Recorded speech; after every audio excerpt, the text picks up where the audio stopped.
السلام علیکم ورحمۃ اللہ وبرکاتہ۔ کیسے ہیں آپ سب؟ Welcome to my YouTube channel learn with رباس۔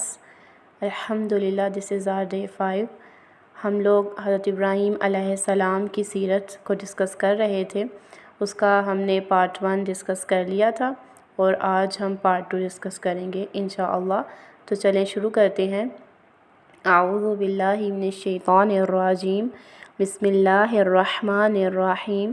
رب اشرح لی صدری ویسر لی امری واحلل عقدۃ من لسانی یفقہوا قولی رب زدنی علما اللہم فقہنا فی الدین آمین یا رب العالمین۔ ہم نے یہاں تک ڈسکس کیا تھا کہ حضرت ابراہیم علیہ السلام کو جب آگ میں ڈالا گیا تو آگ اللہ تعالیٰ کے حکم سے ان کے لیے گل و گلزار بن گئی۔ اتنا بڑا معجزہ دیکھ لینے کے بعد بھی آپ کی قوم آپ پر ایمان نہ لے کر آئی، تو پھر آپ نے حضرت سارہ علیہ السلام اور اپنے بھتیجے حضرت لوط علیہ السلام کے ساتھ وہاں سے ملک شام کی طرف ہجرت کی۔ ملک شام سے آپ فلسطین آئے اور پھر فلسطین سے آپ مصر کی طرف گئے۔ مصر کا فرعون سنان تھا۔ میں آپ کو پہلے بتا چکی ہوں کہ فرعون مصر کے جو بادشاہ تھے ان کا لقب ہوا کرتا تھا۔ تو اس وقت مصر کا جو فرعون تھا اس کا نام سنان تھا۔ وہ بہت بدکماش انسان تھا۔ وہ لوگوں کی خوبصورت بیویوں کو چھین لیتا اور ان کے خاوندوں کو، ان کے شوہروں کو قتل کر دیتا تھا۔ اب جب اس نے سنا کہ قافلہ آیا ہے اور اس میں بہت خوبصورت عورت ہے، یعنی حضرت سارہ علیہ السلام، حضرت سارہ بہت خوبصورت تھی، تو پھر اس نے اپنے چیلوں سے کہا کہ ان کو بلا لیں۔ اب حضرت ابراہیم علیہ السلام نے کہا، انہوں نے یہ بتایا کہ سارہ میری بہن ہے، کیونکہ وہ شوہروں کو قتل کرتے تھے، بھائیوں کو نہیں۔ تو جب سیدہ سارہ علیہ السلام کو اس کے پاس بلوایا گیا تو سیدنا ابراہیم علیہ السلام نے فرمایا، اے سارہ، میں آپ کو اپنی بہن بتا چکا ہوں، آپ مجھے جھوٹا نہ کرنا۔ چنانچہ جب سیدہ سارہ علیہ السلام بادشاہ کے پاس پہنچی تو اس نے آگے بڑھنے کی کوشش کی، مگر اس کا ہاتھ شل ہو گیا۔ اس نے سیدہ سارہ علیہ السلام سے دعا کی اپیل کی، انہوں نے دعا کی تو اس کا ہاتھ درست ہو گیا۔ وہ باز نہ آیا اور دوبارہ دست درازی کی کوشش کی، لیکن پھر ہاتھ شل ہو گیا۔ کہنے لگا، اس دفعہ دعا کریں، اگر مجھے عافیت مل گئی تو تجھے چھوڑ دوں گا۔ وہ یہ جان چکا تھا کہ یہ کوئی معمولی عورت نہیں۔ پھر سیدہ سارہ علیہ السلام نے دعا کی اور ہاتھ درست ہو گیا۔ اب اس نے نہ صرف آپ کو چھوڑ دیا بلکہ اپنی بیٹی ہاجرہ کو بھی آپ کی خدمت کے لیے وقف کر دیا۔ آپ علیہ السلام ہاجرہ کو ساتھ لے کر سیدنا ابراہیم علیہ السلام کے پاس واپس آئیں۔ ادھر آپ علیہ السلام مصلی پر نماز ادا کر رہے ہیں اور اپنی حرمت کی حفاظت کی دعائیں کر رہے ہیں۔ نماز سے فارغ ہوئے اور معاملے کا حال پوچھا تو سیدہ سارہ علیہ السلام نے قصہ سنایا اور فرمایا کہ اللہ تعالیٰ نے مجھے کافر کے شر سے نجات دی ہے اور اس نے خدمت کے لیے ہمیں اپنی بیٹی وقف کر دی ہے۔ اس پر آپ علیہ السلام نے اللہ تعالیٰ کی حمد بیان کی۔ کچھ عرصہ یہاں قیام کرنے کے بعد آپ علیہ السلام نے لوط علیہ السلام کو تبلیغ کے لیے فلسطین کے شہر صدوم اور اس کی نواحی بستیوں میں بھیج دیا اور خود ہجرت کر کے مقام ہبرون آ کر قیام کیا۔ اب حضرت ابراہیم علیہ السلام کی عمر 86 سال ہو چکی تھی۔ حضرت ابراہیم علیہ السلام نے اللہ تعالیٰ سے دعا کی، کیونکہ آپ کی ابھی تک اولاد نہیں تھی تو آپ نے اللہ تعالیٰ سے اولاد کے حصول کے لیے دعا کی۔ اس دعا کا تذکرہ ملتا ہے سورہ الصافات کی آیات 100 اور 101 میں۔ آپ نے کہا، ربی ہب لی من الصالحین، اے میرے رب مجھے نیک بخت اولاد عطا فرما۔ اللہ تعالیٰ نے ان کی دعا قبول کر لی اور اس کا تذکرہ 101 میں ملتا ہے۔ تو ہم نے اسے ایک بردبار بچے کی بشارت دی، یعنی ایک صابر، ایک حلیم بچے کی بشارت دی۔ اب اللہ تعالیٰ نے ان کو بیٹا عطا کر دیا جس کا نام اسماعیل رکھا گیا۔ اب اللہ تعالیٰ نے ان سے امتحان لیا۔ اللہ تعالیٰ نے حضرت ابراہیم علیہ السلام کو حکم دیا کہ آپ اپنے اس شیر خوار بچے کو اور اس کی ماں حضرت ہاجرہ علیہ السلام کو اس بے آب و گیا صحرا میں یعنی مکہ میں چھوڑ دیں۔ حضرت ابراہیم علیہ السلام نے اللہ تعالیٰ کے حکم سے ان کو وہاں پہ چھوڑا۔ جب وہ ان کو چھوڑ کر جانے لگے اور انہوں نے حضرت حاجرہ کو ایک کھجوروں کا تھیلا اور ایک پانی کا مشکیزہ دیا۔ حضرت حاجرہ نے پوچھا کہ آپ کہاں جا رہے ہیں ہمیں اس بے آب و گیا ریگستان میں چھوڑ کر؟ تو حضرت ابراہیم علیہ السلام خاموش رہے۔ انہوں نے پھر پوچھا کہ کیا اللہ تعالیٰ نے آپ کو ایسا کرنے کا حکم دیا ہے؟ حضرت ابراہیم علیہ السلام نے کہا ہاں۔ تو پھر حضرت حاجرہ علیہ السلام نے کہا کہ پھر اللہ تعالیٰ ہمیں ضائع نہیں کریں گے۔ دیکھیں اس عورت کا صبر اور اللہ تعالیٰ پر توکل، سبحان اللہ۔ پھر حضرت ابراہیم علیہ السلام جب ان کی نظروں سے اوجھل ہو گئے اور تو حضرت ابراہیم علیہ السلام نے اللہ تعالیٰ سے دعا کی۔ اس دعا کا تذکرہ سورہ ابراہیم کی آیت 37 اور 38 میں ملتا ہے۔ آپ نے دعا کی، اے میرے پروردگار، میں نے اپنی کچھ اولاد اس بے کھیتی کی وادی میں تیرے حرمت والے گھر کے پاس بسائی ہے۔ اے ہمارے پروردگار، یہ اس لیے کہ وہ نماز قائم رکھیں، پس تو کچھ لوگوں کے دلوں کو ان کی طرف مائل کر دے اور انہیں پھلوں کی روزیاں عطا فرما تاکہ یہ شکر گزاری کریں۔ اے ہمارے پروردگار، تو خوب جانتا ہے جو ہم چھپائیں اور جو ظاہر کریں، زمین و آسمان کی کوئی چیز اللہ پر پوشیدہ نہیں۔ آپ دیکھیں کہ اتنے سالوں کے بعد اولاد کا ملنا اور پھر اللہ کے حکم سے اس کو اس ریگستان میں چھوڑ دینا جہاں پہ کچھ پتہ نہیں کہ آگے کیا ہو۔ تو حضرت ابراہیم علیہ السلام کا دکھ آپ سمجھ سکتے ہیں۔ حضرت ابراہیم علیہ السلام نے زبان سے کوئی شکوہ نہیں کیا بلکہ اللہ تعالیٰ سے دعا کی کہ آپ لوگوں کو ان کی طرف مائل کر دیں، کہ لوگ ان کی طرف آئیں اور وہاں پہ ان کو پھلوں سے رزق دیں۔ تو ان کا توکل دیکھیں، ان کی استقامت دیکھیں اور اللہ تعالیٰ سے ان کی محبت دیکھیں، تبھی تو اللہ تعالیٰ نے ان کو باوفا ہونے کا ٹائٹل دیا۔ اب یہاں پہ حضرت حاجرہ علیہ السلام جو کھجوریں ان کے پاس تھیں وہ کھاتی رہیں، پانی پیتی رہیں اور اپنے بچے کو دودھ پلاتی رہیں، لیکن جب وہ ختم ہو گیا اس کے بعد دونوں کو ہی پیاس لگی۔ پھر حضرت حاجرہ علیہ السلام بچے کو لٹایا انہوں نے اور صفا پہاڑی پر کی طرف چلیں، وہاں اس کی طرف دوڑیں کہ یہ دیکھنے کے لیے کہ ہو سکتا ہے کوئی آدمی ان کو نظر آئے تاکہ وہ کسی سے ہیلپ لے سکیں۔ لیکن وہاں پہ ان کو کوئی نظر نہ آیا۔ پھر وہاں سے وہ واپس مروہ کی طرف دوڑیں لیکن وہاں پہ بھی ان کو کوئی نظر نہ آیا۔ اسی کشمکش میں 7 چکر مکمل ہو گئے۔ پھر حضرت جبرائیل علیہ السلام آئے اور اللہ تعالیٰ کے حکم سے انہوں نے اپنا پر مارا اور ایک چشمہ پھوٹ پڑا۔ حضرت حاجرہ علیہ السلام نے اس چشمے کے گرد منڈیر بنا دی اور اس سے انہوں نے پانی پیا۔ پھر بنی جرہم قبیلے کے لوگ تھے جو سب سے پہلے وہاں پہ آ کر آباد ہوئے، انہوں نے حضرت حاجرہ سے اجازت لی اور پانی استعمال کیا اور اس طرح آہستہ آہستہ لوگ وہاں پر آ کر آباد ہونے لگے۔ حضرت ابراہیم علیہ السلام اندر آتے رہتے تھے، مطلب درمیان میں آ کے ان سے ملتے رہتے تھے۔ اب پھر جب یہاں پہ اب دیکھیں ایک امتحان ہوا لیکن امتحانات ابھی بس نہیں ہوئے، اب آگے پھر اللہ تعالیٰ نے امتحان لیا۔ جب حضرت اسماعیل علیہ السلام بڑے ہو گئے تو اللہ تعالیٰ نے پھر ان کو حکم دیا، ایک بڑی آزمائش ان کے سامنے آئی۔ وہ آزمائش کیا تھی اس کا تذکرہ ملتا ہے صافات 102 اور 103، ترجمہ ہے، پھر جب وہ بچہ اتنی عمر کو پہنچا کہ اس کے ساتھ چلے پھرے تو اس ابراہیم علیہ السلام نے کہا کہ میرے پیارے بچے، میں خواب میں اپنے آپ کو تجھے ذبح کرتے ہوئے دیکھ رہا ہوں، اب تو بتا کہ تیری کیا رائے ہے؟ بیٹے نے جواب دیا کہ ابا، جو حکم ہوا ہے اسے بجا لائیے، انشاءاللہ آپ مجھے صبر کرنے والوں میں پائیں گے۔ غرض جب دونوں متی ہو گئے اور اس نے یعنی باپ نے اس کو بیٹے کو پیشانی کے بل گرا دیا۔ یعنی دیکھیں کہ حضرت ابراہیم علیہ السلام نے کوئی حکم نہیں چلایا، کوئی ڈیسیژن ان پہ امپوز نہیں کیا، بلکہ ان سے پوچھا کہ آپ کی کیا رائے ہے۔ اور بیٹا دیکھیں کہ بیٹا کس قدر صابر حلیم تھا اور کس قدر یعنی اس نے ادب و احترام کو ملحوظ رکھتے ہوئے اس نے کہا کہ جو اللہ نے آپ سے کہا ہے وہ کریے۔ دیکھیں سبحان اللہ کس قدر صبر ہے ان کا۔ پھر جب وہ دونوں گئے تو حضرت اسماعیل علیہ السلام نے کہا کہ بابا آپ مجھے پیشانی کے بل لٹائیں کہ کہیں ایسا نہ ہو کہ میرا چہرہ دیکھ کر آپ کو مجھ پہ رحم آ جائے۔ تو حضرت ابراہیم علیہ السلام نے پھر ویسا ہی کیا، یعنی دیکھیں کہ ایک بیٹا اپنے والد کو موٹیویٹ کر رہا ہے اللہ تعالیٰ کا حکم ماننے کے لیے۔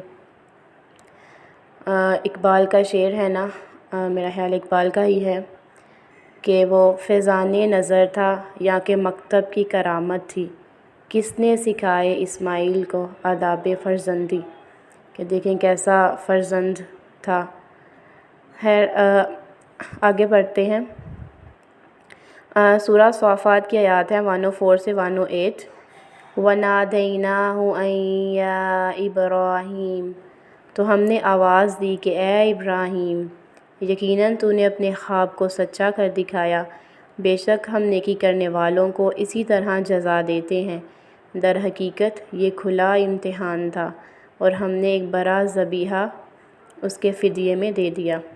یعنی اللہ تعالیٰ خود کہہ رہے ہیں کہ امتحان بہت بڑا تھا، بہت سخت آزمائش تھی، لیکن آپ اس پر پورا اترے ہیں، تو اللہ تعالیٰ نے ایک مینڈھا ان کے فدیے میں دے دیا تھا۔ پھر حضرت ابراہیم علیہ السلام نے اس کو ذبح کیا۔ اب حضرت ابراہیم علیہ السلام کا دیکھیں انعام کیا ملا ان کو۔ اللہ تعالیٰ نے فرمایا سورہ صافات آیات 109 سے 112، سلام علی ابراہیم، ابراہیم علیہ السلام پر سلام ہو، ہم نیکوکاروں کو اسی طرح بدلہ دیتے ہیں، بے شک وہ ہمارے ایماندار بندوں میں سے تھا، اور ہم نے اس کو اسحاق علیہ السلام نبی کی بشارت دی جو صالح لوگوں میں سے ہوگا۔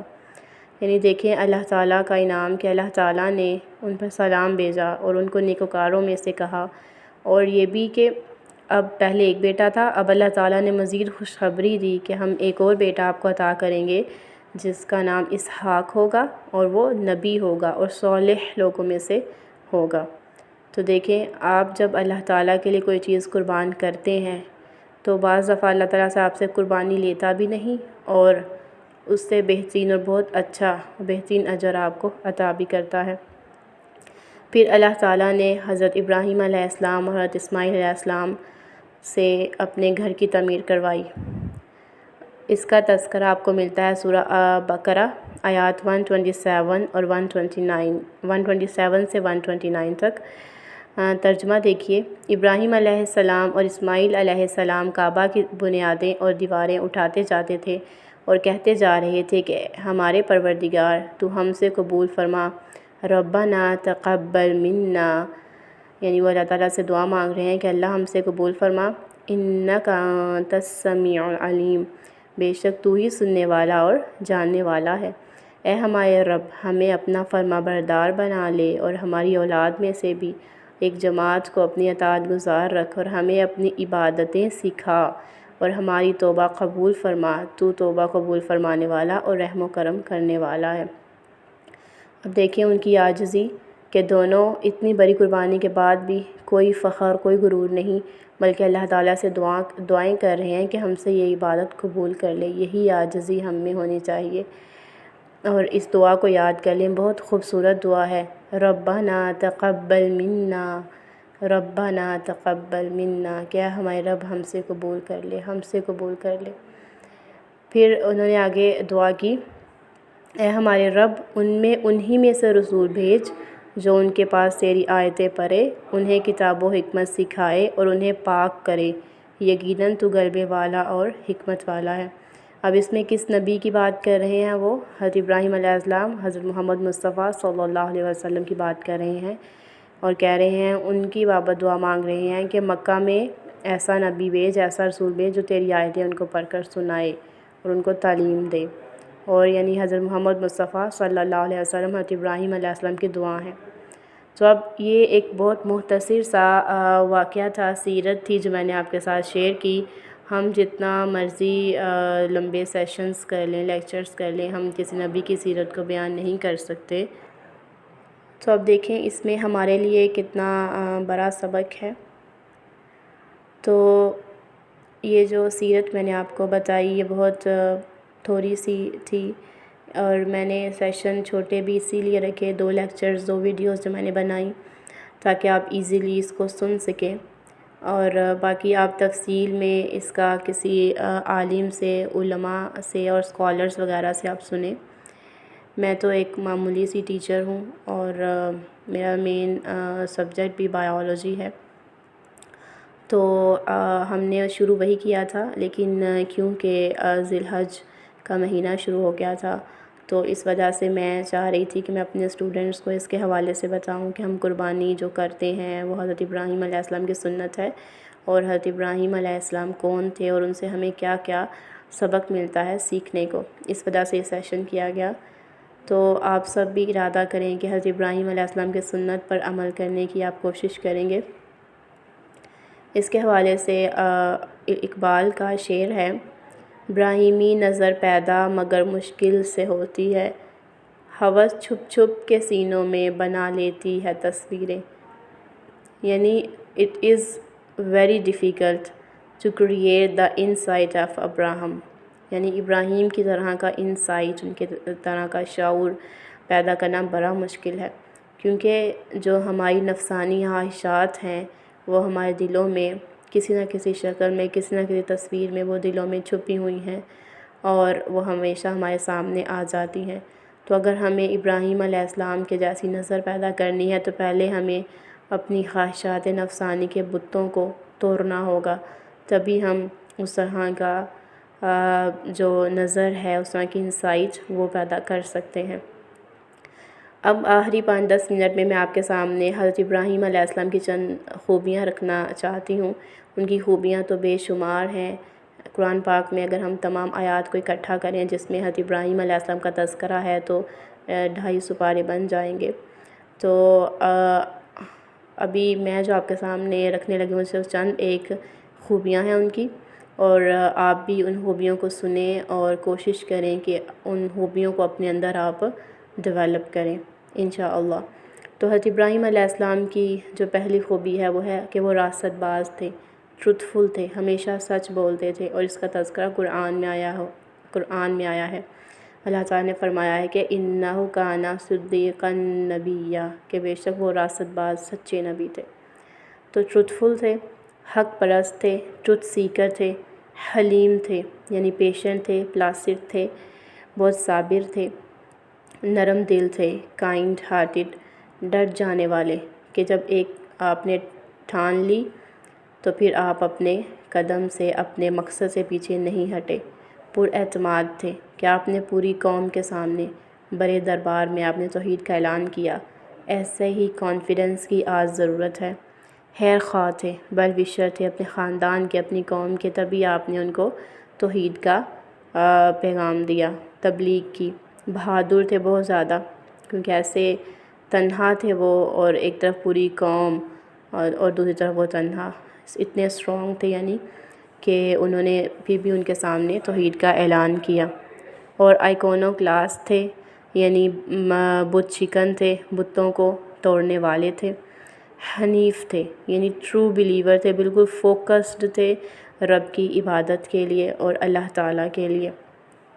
سوچنے والے تھے، مفکر تھے، راشنل تھنکر تھے، جد امجد تھے، پیٹریارک تھے، امام تھے یعنی لیڈر تھے، پر امید، ہوپ فل تھے، مہذب تھے، اور اس کے علاوہ باوفا تھے، اور ان کی لائلٹی کا تذکرہ تو قرآن میں بھی آتا ہے۔ اور یہ جو ساری میں آیات آپ کے سامنے خوبیاں رکھ رہی ہوں، یہ سارا قرآن کی آیات سے ہیں۔ مخلص تھے وہ بہت زیادہ، سنسیئر تھے اللہ تعالیٰ کے لیے۔ خلیل تھے، خلیل اللہ کا لقب اللہ نے ان کو دیا، اور خلیل ایک ہی ہوتا ہے جو سب سے کلوزسٹ ہوتا ہے، لور ہوتا ہے، اور جس کے بغیر کوئی کام نہ ہو سکے وہ ہوتا ہے خلیل۔